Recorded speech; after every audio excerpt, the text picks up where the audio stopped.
The psyche is not a product of the brain. The brain is a product of the psyche.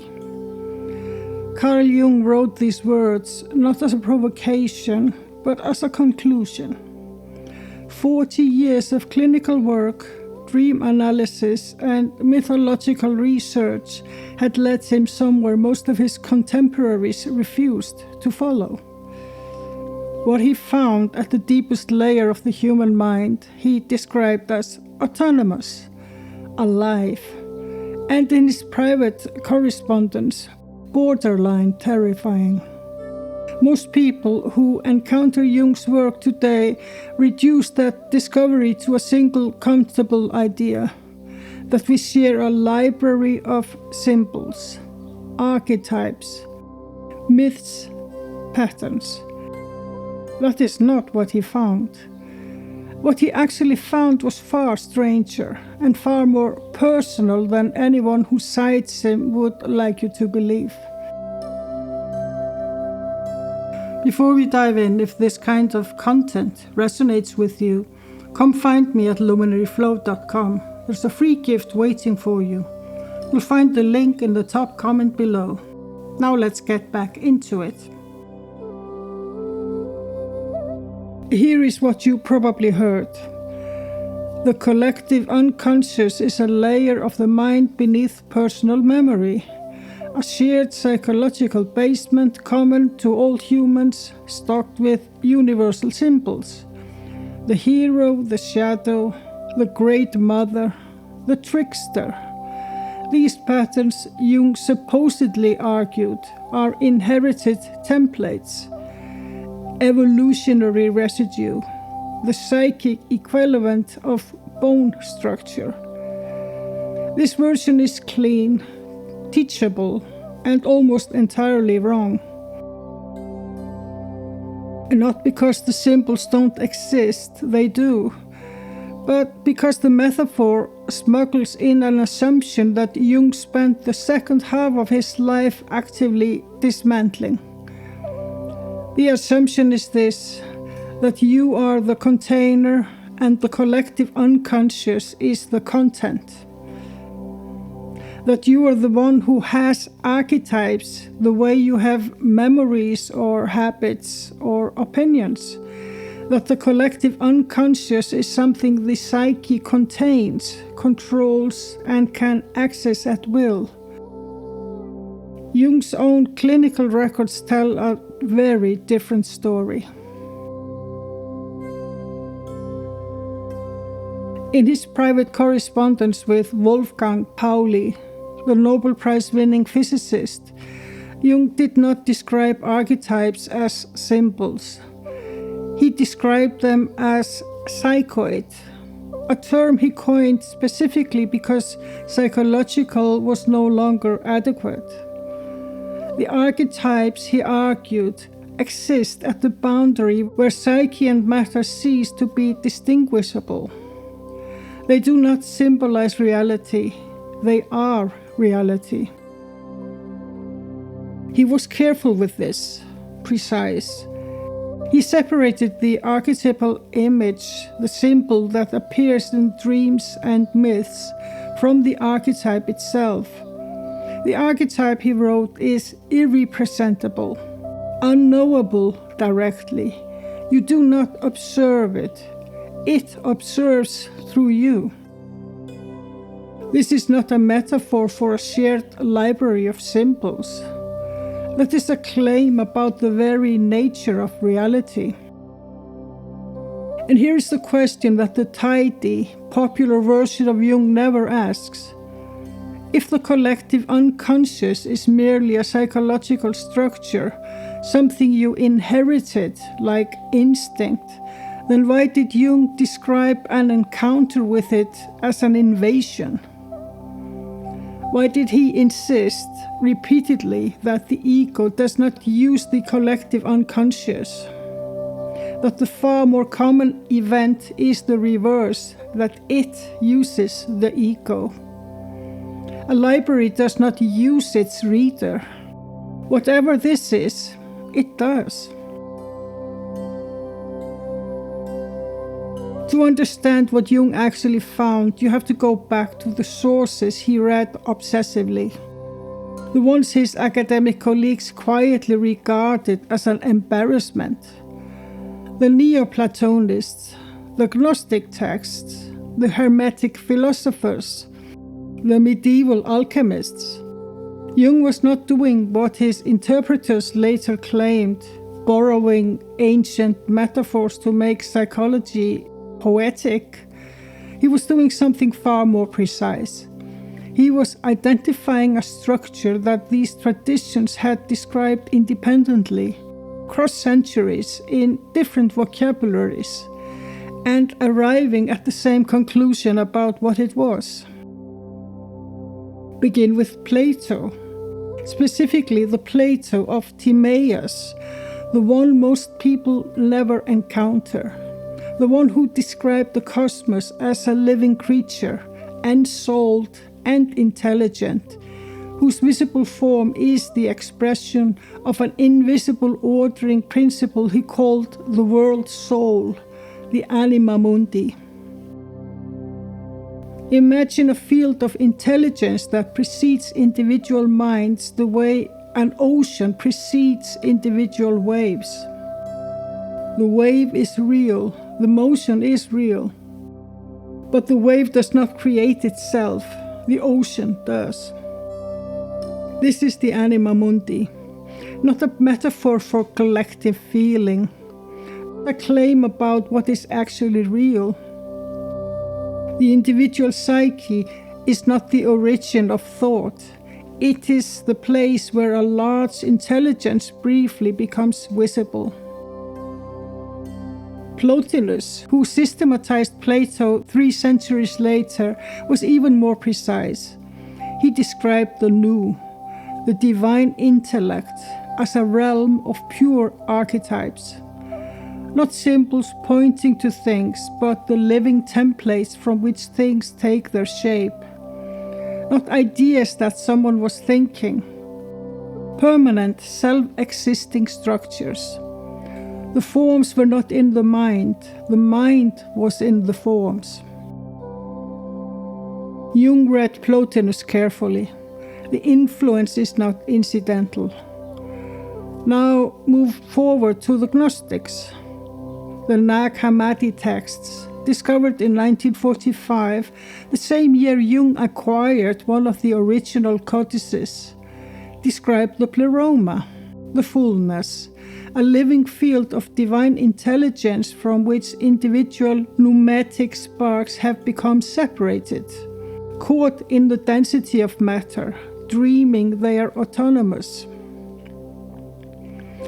The archons, the administrators of this lower world, are not evil in the moral sense. They are the hidden forces that shape your experience without your knowledge or consent. They do not announce themselves. They do not require belief. They work whether or not you know they exist. Imagine waking up inside a building and spending your entire life rearranging the furniture, never once asking who built the walls.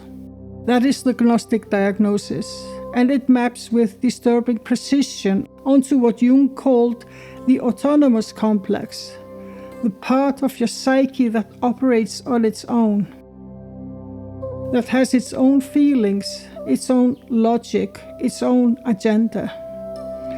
You know it as the anger that surprised you, the fear that made no sense, the voice that said something you didn't mean to say. Something that does not feel like you, but speaks with your voice and acts with your hands nonetheless. The archon and the autonomous complex are not just similar, they are the same thing, discovered twice.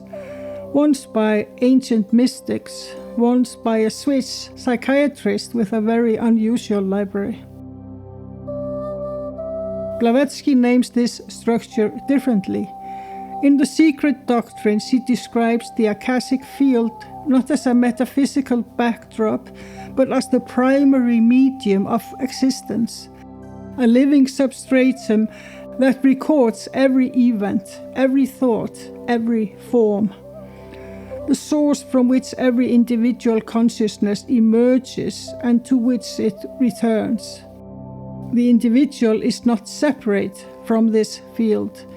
The individual is a temporary configuration within it. Anyone who reads Jung, Plato, the Gnostics, and Blavatsky together notices something surprising. Not that they share the same imagery, but that they share the same direction of causality. In all four traditions, the field precedes the individual. The archetype precedes the image. The pleroma precedes the spark. The new precedes the thought. The akashic substratum precedes the form. The psyche does not generate the collective unconscious from accumulated human experience. The collective unconscious generates the psyche from its own inexhaustible structure. This is what Jung meant by psychoid. He invented a new word because the old one had become too small a container for what he had found. And this is the question that follows directly from that. If the collective unconscious is not inside you, if you are inside it, then what exactly are you doing when you engage with it consciously? You're not mining a resource, not healing a wound, not retrieving lost parts of yourself. You are learning to perceive the field that was already perceiving you. What makes this more than a philosophical position is that science, working from the opposite direction, keeps arriving at the same border. Not because scientists are becoming mystics, but because the evidence, examined honestly, points somewhere the standard model of mind was never built to go. Begin with the simplest case. In the early 1990s, a researcher team in Parma, Italy, made an accidental discovery that would take 2 decades to be properly understood. They found neurons in the primate brain that fire not only when the action is performed, but when the same action is observed in another. The brain at the level of individual cells does not maintain a clean distinction between self and other. It simulates the other's experience as if it were its own. We call them mirror neurons. The immediate interpretation was practical, that brain has a physical mechanism for empathy. But the deeper implication was stranger. If your nervous system routinely simulates the inner states of those around you, automatically without your knowledge or consent, then the boundary between individual minds is not where you think it is. It's permeable, porous, and it operates continuously below the threshold of awareness. That is not a metaphor for connection, it is a measurement of it. Rupert Sheldrake's morphic resonance hypothesis moves further along the same axis and attracts considerably more institutional hostility for doing so. Sheldrake proposed that biological forms are shaped not only by genetic information, but by what he called morphic fields, invisible structures that carry the accumulated habits of species across time and space. A rat learning a maze in London, he argued, makes it marginally easier for rats in Tokyo to learn the same maze, not through any known mechanism of transmission, but through direct field resonance. The hypothesis has not been absorbed into mainstream biology. It has also not been cleanly refuted. What it describes, a field that carries pattern across individuals, across time, across space, is the same structure Jung called the collective unconscious, the same structure Blavatsky called the akashic field, the same structure Plotinus called the new. 3 different disciplines, 3 different vocabularies, 1 direction. Now consider the Global Consciousness Project, a long-running experiment out of Princeton University. A global network of random number generators running continuously, monitored for any moment they stop being random. The hypothesis is that large-scale collective human experience, shared grief, shared fear, shared attention, can physically disturb systems that should, by definition, be undisturbable. The data accumulated over nearly 3 decades show exactly that, during events of extreme collective focus. The September 11th attacks, the Boxing Day tsunami, certain annual meditation events. The network registers coherence that exceeds chance by margins that in any other context would constitute evidence. The standard dismissal is methodological, but those objections, examined carefully, do not make the effect disappear. They only question how it was measured. Something is being measured. Imagine an instrument designed to detect atmospheric pressure placed in a room where no one believes in atmosphere. The readings would be anomalous. The instrument would be questioned. The atmosphere would continue regardless. This is not mystical speculation, it is what the evidence actually shows. Jung was not working from intuition when he described the collective unconscious as structurally primary. He was working from clinical data, cases in which patients produced imagery and symbolism they had no biographical access to. The same symbols, the same sequences, the same transformational logic appearing independently in patients who had never met, had read none of the same texts, came from different cultures, and mirrored mythological material from across the centuries. He called this synchronicity in its broadest sense. Not coincidence, not one mind transmitting to another, but the same pattern emerging independently, because both minds were drawing from the same underlying field. Mirror neurons tell us the boundary between individual minds is biological fiction. Morphic resonance tells us that patterns travel through fields we cannot see. The Global Consciousness Project tells us that collective attention physically disturbs the world. And Jungian synchronicity tells us that sometimes the field makes itself visible through the texture of ordinary life. None of these traditions arrived at this position together. They converged on it separately from completely opposite starting points. That convergence cannot be an accident. And so the question that convergence forces, that no existing framework is equipped to answer, is this: if the field is real, if it is primary, if it precedes and generates the individual psyche, then what changes when you become conscious of it?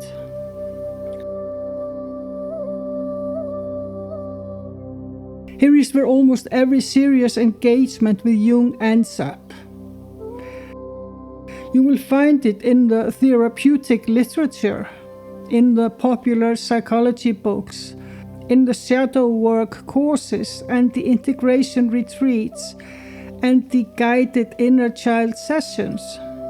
The conclusion goes like this: the collective unconscious is vast, it is real, it is more than you suspected, and therefore the work is to go down into it, retrieve what was lost, bring it back, and heal. The hidden assumption underneath all of this is this: something went wrong. Something broke, something was buried, something was taken by trauma, by conditioning, by the structures of a civilization that could not accommodate the full range of human experience. And the work of consciousness is repair, recovery, the slow reconstruction of a self that should have been whole from the beginning. This is a coherent model. It has genuine clinical utility, but measured against what Jung actually discovered, it is precisely backwards. The collective unconscious is not a storage room for your wounds. It is where you came from. Being unconscious of something does not make it a wound. The unlived dimension of your psyche, the capacities that have not yet found form, the potentials that have not yet pressed into expression, the archetypal structures that have not yet become visible in your life, these are not injuries. They are a part of you that has not yet arrived. Consider what Jung meant by the self, not the ego, not the personality, not the accumulated biography you call me, but the self with a capital S, the totality. He described it as the central archetype of order, the organizing principle of the entire psyche, conscious and unconscious alike. And he was clear about something most of his commentators prefer to ignore. The self is not a destination. It is not something you build toward through years of integration work, layer by layer, wound by wound. The self is already whole. It has always been whole. Individuation does not construct it. It removes what obscures it. This is not a therapeutic distinction. It's a claim about the nature of reality itself. The Gnostic pneumatic, the one in whom the divine spark has been rekindled, does not become divine through the work. The spark was divine before the work began. What the work removes is the archon structure density that caused the spark to mistake itself for something smaller. The pleroma was never absent. The pleroma was misperceived. Imagine a mirror that has been accumulating dust for decades. Clearing it is real work. It requires patience and precision and the willingness to see what the dust was hiding. But the mirror was always capable of reflection. The light was always present. You are not creating something new. You are clearing what was always already there. This is what Jung meant when he said, completed, not healed. Not that suffering is irrelevant, not that the biographical wounds don't exist or don't matter, but that they are not the primary focus of the work. The primary focus is recognition. The slow realization that the ego is not the source of your consciousness, and the dawning awareness that something larger was always running underneath. Blavatsky's formulation in The Voice of the Silence is exact. Kill out desire for sensation. Kill out the hunger after growth. Not because sensation and growth are wrong, but because the orientation toward acquisition, toward getting something you lack, is itself the primary archon. It is the unexamined belief that keeps you rearranging furniture in a building whose walls you never question. The shadow, understood this way, is not your wounded past. A shadow is your unlived future. It is the portion of the self that has not yet become available to consciousness, not because it was damaged or buried, but because the ego, busy managing everything else, could only carry so much. Integration, then, is not recovery from what happened. It is orientation toward what has not yet happened, toward the life the archetype was always pressing you to become. The prospective function. Jung named it explicitly and then watched his entire clinical tradition systematically ignore it in favor of the more immediately legible model of repair. The prospective function of the unconscious means that your dreams are not primarily digesting your past. They are primarily constructing your future. The archetypes are not filing away your memories. They are rehearsing your becoming. And here is where everything is turned upside down. If the collective unconscious is primary, if it precedes you, generates you, and is already complete, then the encounter with it is not a descent into your own depths. It is the moment you realize you were never separate from it. It is the wave becoming aware of the ocean. Not healed, not put back together, simply completed. Picture this. You wake from a dream you cannot explain.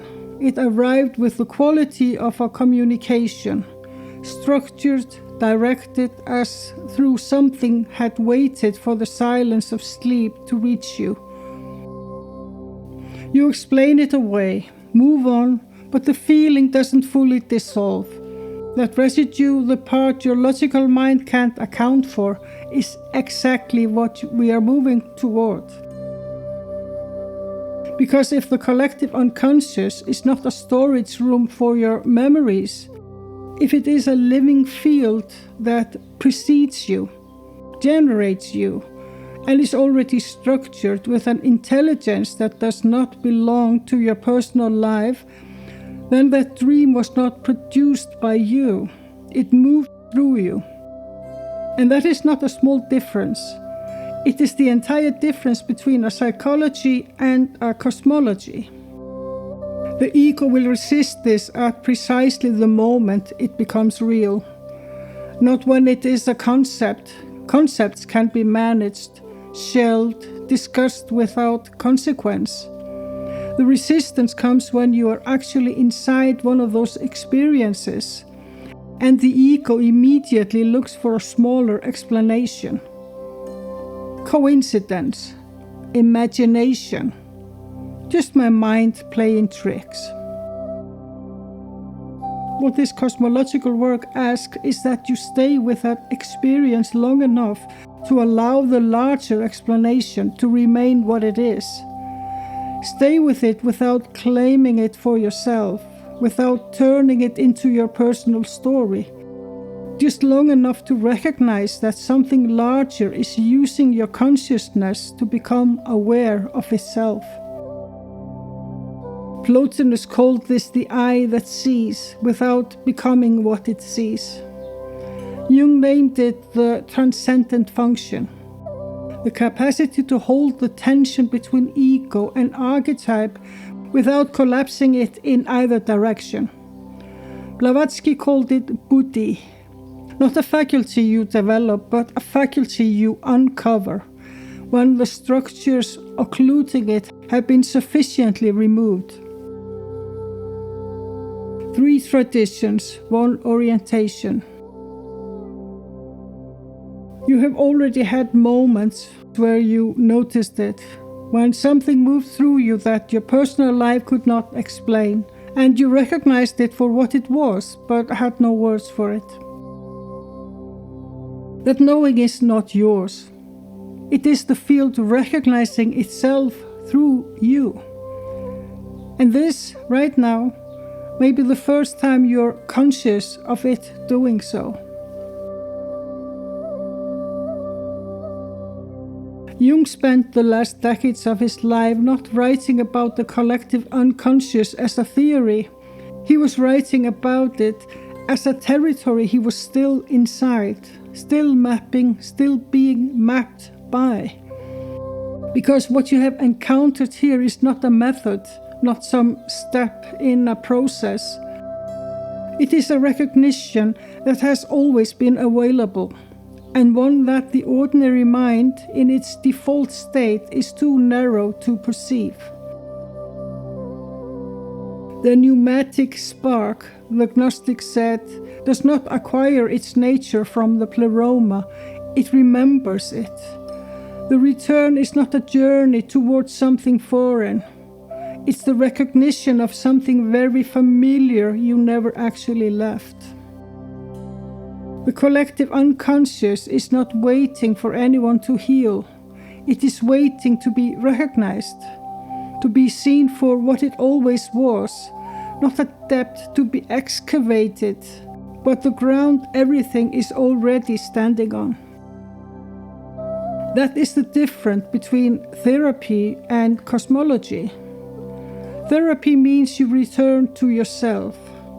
Cosmology exposes you to what existed before the ego. The question is not whether you are ready, you always were. The question is whether you have noticed, in those experiences you could never fully explain, that it has already begun. If this resonated with you, come find me at luminaryflow.com. There's a free gift waiting for you there, and you'll also receive my newsletter with thoughts and inspiration behind each video. You'll find the link in the top comment below.